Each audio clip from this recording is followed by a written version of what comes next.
Day 6 kail yan. Ayan na oh. Nabuusan na yung mga poste. Ilang posting nabuusan.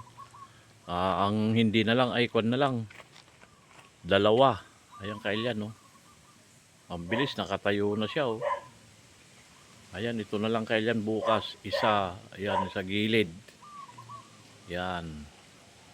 Tapos dito yan kailan kwan yan oh. Binta, kwan yan, pintuan. Tapos ito na lang kail yan bukas. Ayan oh. 3 posteng nabuhusan ngayon. Bukas napatag na rin kailan itong kwan oh. Itong flooring. Ayan oh. Kwan na yan kailan. Patag na lahat. Ayan oh. Ayan na.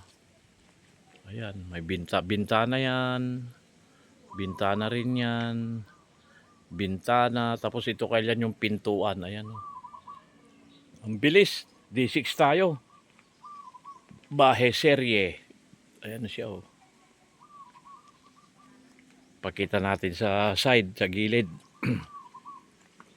Bukas gagawa na kami ng andam yun. Dami ng kawayan kailan oh. Meron pa sa labas. Ayan. Ito na yung gilid niya kailan oh. Oh.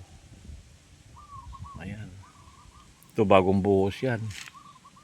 Ayan siya. Bilis, update lang kailan. Sa bahay seri tayo. Day 6. Ayan lang oh.